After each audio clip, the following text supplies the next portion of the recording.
orders of the Inquisition are yours to command.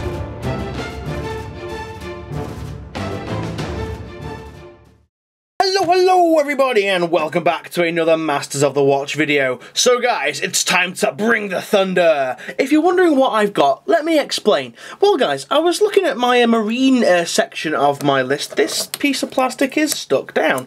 There we go, let's get rid of that. I was looking at the marine section of my little army that I've got, and I thought to myself, do you know what, the marines need some more artillery, but I didn't really want to use that many marine tanks because they wouldn't fit in with the actual overall feel of my army. So I decided, what else is pretty cool? I thought, yeah, maybe a Thunderhawk, but I was like, fuck that, I've not got enough money to spare for that. And I thought, do you know what, a Thunderfire cannon, they are really cool. But do you know what's not really cool? Paying 36 fucking quid for them from Games Workshop for possibly one of the most difficult and most annoyingly put together models ever created.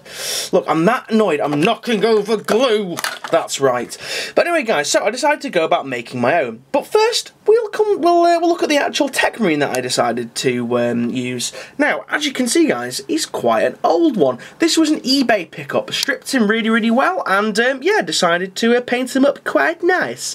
As you guys can see there, I've gone for the colours of my Master of the Watch Marines as per usual, and the actual shoulder pad actually kind of worked pretty well with the red, obviously being red the colour of the Adeptus Mechanicus. Let's just zoom in so you guys can get a little bit of a closer look at him. I've got to admit, my painting's coming along quite well.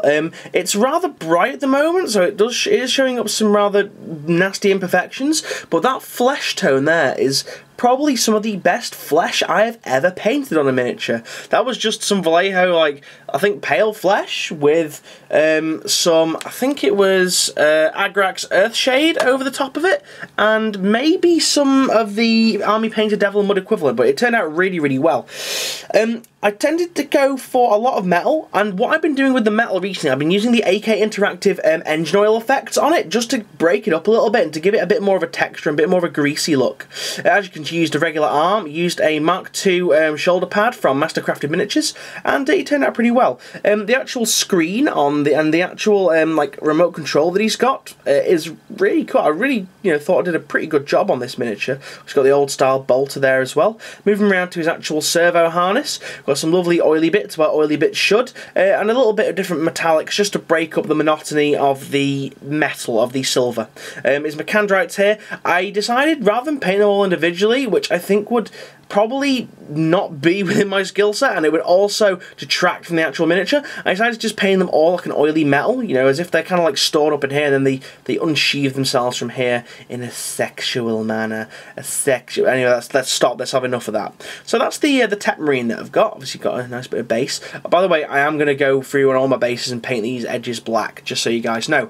But anyway, guys, so what do you think I made the Thunderfire cannon out of? Well, guys, if you follow any of the Chilling Wargamers stuff on Facebook, you will know that I decided to use, that's right, the Mantic, was it the Jotun Forge Father cannon thing? And this is an absolute fucking bargain. It is £12 from Mantic, came in an exceptional amount of time as well, especially from Wayland Games. They normally sell like 100 days. That's right, 100 days to deliver, but they delivered pretty quick.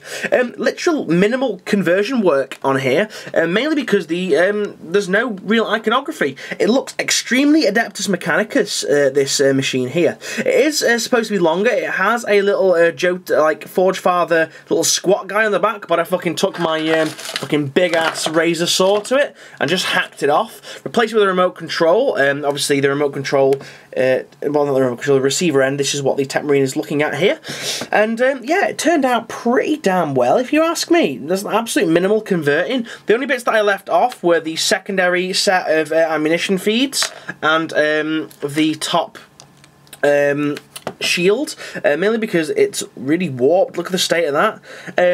And I'm just going to say, I was extremely impressed, and if you put them two side by side, not only is the Thunderfire cannon there, it is the approximate size to the actual GW model, it looks a lot better, I think.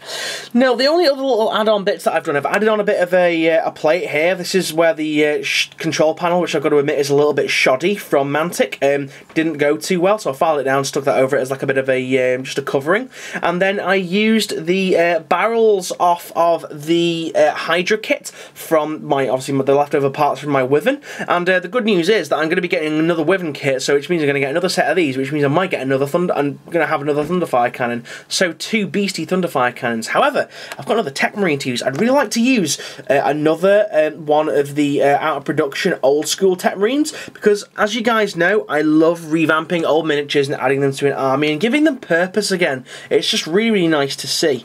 But yeah, guys, so let me know what you think. I think these are perfect for Thunderfire cannons. Really, I really do.